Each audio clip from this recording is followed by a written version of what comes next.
ವಿಶ್ವವಿಖ್ಯಾತ ಮೈಸೂರು ದಸರಾಗೆ ಇನ್ನು 1.5 ತಿಂಗಳು ಮಾತ್ರ ಬಾಕಿ ಉಳ್ಕೊಂಡಿದೆ. ಆಗಸ್ಟ್ 10ನೇ ತಾರೀಕು ಅಂದರೆ ಇನ್ನೆರಡು ದಿನಗಳ ನಂತರ ಅರಮನೆ ಪ್ರವೇಶ ಮಾಡಲಿದೆ ಗಜಪಡೆ. ರಿಲ್ಯಾಕ್ಸ್ ಮೂಡ್ನಲ್ಲಿದೆ ಅಭಿಮನ್ಯು ಆ್ಯಂಡ್ ಟೀಮ್. ಭಾನುವಾರ ಸಂಜೆ 6:45ರಿಂದ 7:20 ವೇಳೆಗೆ ಪ್ರವೇಶವನ್ನು ಮಾಡುತ್ತೆ. ಆವರಣದಲ್ಲಿ ಮಾವುತ ಕಾವಾಡಿಗರ ವಾಸ್ತವ್ಯಕ್ಕೂ ಕೂಡ ಒಂದಷ್ಟು ಸಿದ್ಧತೆಗಳನ್ನು ಮಾಡಲಾಗಿದೆ. ವಾರಾಂತ್ಯದಲ್ಲಿ ಅಂದರೆ ವೀಕೆಂಡ್ನಲ್ಲಿ ಸಾರ್ವಜನಿಕರ ವೀಕ್ಷಣೆಗೂ ಕೂಡ ಅವಕಾಶವನ್ನು ಕಲ್ಪಿಸಲಾಗಿದೆ. ವಿಶೇಷವಾಗಿ ವಿಮಾ ಸೌಲಭ್ಯವನ್ನು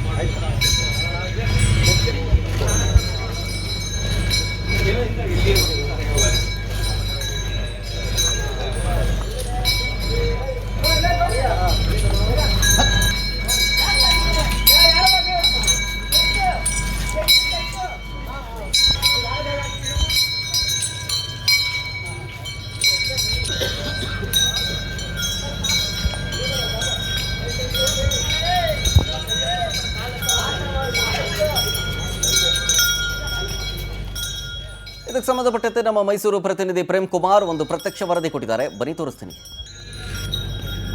14 ಆನೆಗಳ ಪೈಕಿ 9 ಆನೆಗಳಿಗೆ ಈಗಾಗಲೇ ಅರಣ್ಯ ಭವನಕ್ಕೆ ಬಂದಿರುವಂತಹ ದಸರಾ ಮಹೋತ್ಸವದಲ್ಲಿ ಭಾಗವಹಿಸುವಂತಹ 14 ಆನೆಗಳು ಮತ್ತೆ 14 ಮಾವುತರು 14 ಕಾವಡಿಗಳು ಕೂಡ ಅರಣ್ಯ ಇಲಾಖೆ ವಿಮೆಯನ್ನ ಮಾಡಿಸಿರುವಂತದ್ದು. ಅಂದ್ರೆ ಮೈಸೂರು ನಗರಕ್ಕೆ ಬಂದಿರುವಂತಹ ಎಲ್ಲ ಆನೆಗಳು ಕೂಡ ದಸರಾ ಜಂಬೂ ಸವಾರಿಯಲ್ಲಿ ಭಾಗವಹಿಸಿ ಬಂದಿರುವಂತಹ ಎಲ್ಲ ಆನೆಗಳು ಕೂಡ ಅರಣ್ಯ ಭವನದಲ್ಲಿ ವಾಸ್ತವ್ಯ ಮಾಡಿರುವಂತದ್ದು, ರಿಲ್ಯಾಕ್ಸ್ ಮೂಡ್ನಲ್ಲಿ ಇರುವಂತಹದನ್ನ ನೋಡಬಹುದಾಗಿರುವಂತದ್ದು.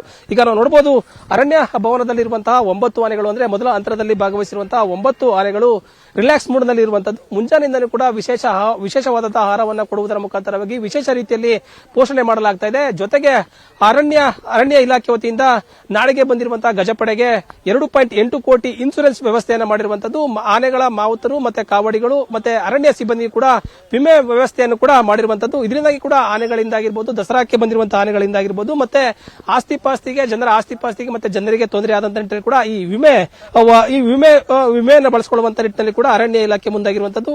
ಹೆಣ್ಣಾನೆಗೆ 18 ಲಕ್ಷ ವಿಮೆ ಆಗಿರುವಂತದ್ದು, ಗಂಡ ಆನೆಗಳಿಗೆ ಸೇರಿ ಒಟ್ಟು 50 ಲಕ್ಷ ರೂಪಾಯಿ ವಿಮೆಯನ್ನ ಒಂದು ಅರಣ್ಯ ಇಲಾಖೆ ಮಾಡಿಸಿರುವಂತದ್ದು. ಪ್ರಮುಖವಾಗಿ ಈ ಬಾರಿಯ ಜವಾಬ್ದಾರಿ ಏನಂದ್ರೆ ಚಿನ್ನದ ಅಂಬಾರಿಯನ್ನ ಹೊರುವಂತಹ ಆ ಜವಾಬ್ದಾರಿಯನ್ನ ಅಭಿಮಾನ್ಯ ವಹಿಸಿಕೊಂಡಿರುವಂತದ್ದು. ಮೊದಲ ಹಂತದಲ್ಲಿ ಕೂಡ 14 ಆನೆಗಳ ಪೈಕಿ 9 ಆನೆಗಳು ಅರಣ್ಯ ಭವನದಲ್ಲಿ ಕೂಡ ವಾಸ್ತವ್ಯ ಹೂಡಿರುವಂತದ್ದು. ಬೆಳಗ್ಗೆ ಮುಂಜಾನೆಯಿಂದಲೂ ಕೂಡ ವಿಶೇಷವಾದಂತಹ ಆಹಾರವನ್ನ ಕೊಡುವುದರ ಮುಖಾಂತರವಾಗಿ ಅರಣ್ಯ ಇಲಾಖೆ ತೂಕವನ್ನ ಹೆಚ್ಚಿಸುವಂತಹ ಮುಖಾಂತರವಾಗಿ ಅರಣ್ಯ ಇಲಾಖೆ ಮುಂದಾಗಿರುವಂತದ್ದು. ಪ್ರತಿನಿತ್ಯವೂ ಕೂಡ ಹಲವಾರು ಜನರು ಕೂಡ ಅರಣ್ಯ ಭವನದಲ್ಲಿ ವಾಸ್ತವ್ಯ ಹೂಡಿರುವಂತಹ ಆನೆಗಳನ್ನು ನೋಡೋದಕ್ಕೆ ಬರ್ತಾರೆ.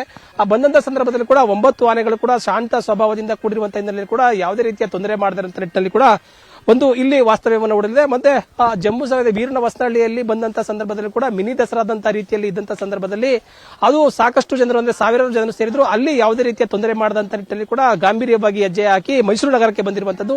ಈ ಎಲ್ಲನೂ ಕೂಡ ಗಮನಿಸಿದಂತ ಅರಣ್ಯ ಇಲಾಖೆ ಎಲ್ಲಾ ಆನೆಗಳು ಕೂಡ ಅಂದ್ರೆ ಕ್ಯಾಪ್ಟನ್ ಅಭಿಮಾನಿ ನೇತೃತ್ವದಲ್ಲಿ ಬಂದಿರುವಂತಹ ಎಲ್ಲಾ ಆನೆಗಳು ಕೂಡ ಶಾಂತ ಸ್ವಭಾವದಿಂದ ಕೂಡಿರುವಂತದ್ದು, ಆರೋಗ್ಯವಾಗಿರುವಂತದ್ದು, ಯಾವುದೇ ರೀತಿಯ ತೊಂದರೆಗಳಾಗಿಲ್ಲ. ಜಂಬೂ ಸವಾರಿಯನ್ನ ಮುಗಿಸೋದಕ್ಕೆ ಚಿನ್ನದ ಅಂಬಾರಿಯನ್ನ ಹೊತ್ತು ಆ ಜಂಬೂ ಸವಾರಿಯನ್ನ ಮುಗಿಸುವಂತ ನಿಟ್ಟಿನಲ್ಲಿ ಕೂಡ ಎಲ್ಲಾ ಆನೆಗಳು ಸಾಥ್ ಕೊಡ್ತವೆ. ಯಾವುದೇ ರೀತಿಯ ತೊಂದರೆ ಆಗದಿರುವಂತ ನಿಟ್ಟಿನಲ್ಲಿ ಕೂಡ ಆನೆಗಳು ಭಾಗವಹಿಸುತ್ತೆ ಎಂಬುದನ್ನು ಕೂಡ ಅರಣ್ಯ ಇಲಾಖೆ ಆನೆಗಳಿಗೆ ಪ್ರಶಂಸೆಯನ್ನ ವ್ಯಕ್ತಪಡಿಸಿರುವಂತದ್ದು. ಪ್ರಮುಖವಾಗಿ ಎಲ್ಲಾ ಆನೆಗಳು ಕೂಡ ದಷ್ಟಪುಷ್ಟವಾಗಿರುವಂತದ್ದು, ಆರೋಗ್ಯಕರವಾಗಿರುವಂತದ್ದು. ಆನೆಗಳಿಗೆ 14 ಆನೆಗಳು ಮತ್ತೆ 14 ಮಾವುತರು ಮತ್ತೆ ಅರಣ್ಯ ಸಿಬ್ಬಂದಿ ಕೂಡ ವಿಮೆಯನ್ನ ಮಾಡಿಸುವುದರ ಮುಖಾಂತರವಾಗಿ ಅರಣ್ಯ ಇಲಾಖೆ ಮುಂದಾಗಿರುವಂತದ್ದು. ಅಂದ್ರೆ ಈ ಬಂದಿರುವಂತಹ ಅರಣ್ಯ ಭವನದಲ್ಲಿ ಈಗಾಗಲೇ ಏನು 9 ಆನೆಗಳು ವಾಸ್ತವ್ಯ ಹೂಡಿದೆ. ಎಲ್ಲಾ ಆನೆಗಳು ಕೂಡ ಬರುವಂತಹ 10ನೇ ತಾರೀಕು ಅರಮನೆ ಆವರಣದಲ್ಲಿ ಸಂಜೆ 6 ಗಂಟೆ ಸಮಯಕ್ಕೆ ಜಗಮಗಿಸುವಂತಹ ಅರಮನೆ ಲೈಟ್ ನಲ್ಲಿ ಕೂಡ ಪೂಜೆ ಪುನಸ್ಕಾರಗಳನ್ನು ಮಾಡಿ ಅರಮನೆ ಆವರಣಕ್ಕೆ ಸ್ವಾಗತವನ್ನ ಮಾಡಲಾಗುತ್ತೆ. ನಂತರವಾಗಿ ಅಲ್ಲಿ ಆ 9 ಆನೆಗಳು ಕೂಡ ವಾಸ್ತವ್ಯವನ್ನ ಹೂಡೋದಕ್ಕೋಸ್ಕರವಾಗಿ ಎಲ್ಲಾ ರೀತಿಯ ಸಿದ್ಧತೆಗಳನ್ನ ಮಾಡಿಕೊಂಡಿರುವಂತದ್ದು. ಏನು ಐತಿಹಾಸಿಕ ಕ್ಷಣಕ್ಕೆ ಸಾಕ್ಷಿಯಾಗಲು 9 ಆನೆಗಳು ಈಗಾಗಲೇ ಬಂದಿರುವಂತದ್ದು. ಒಟ್ಟು 14 ಆನೆಗಳು ಐತಿಹಾಸಿಕ ಕ್ಷಣಕ್ಕೆ ಸಾಕ್ಷಿಯಾಗಲು ಈಗಾಗಲೇ ಮೈಸೂರು ನಗರಕ್ಕೆ ಬಂದಿರುವಂತದ್ದು. ಕ್ಯಾಮರಾ ಪರ್ಸನ್ ಹರೀಶ್ ಜೊತೆ ಪ್ರೇಮ್, ಮೈಸೂರು.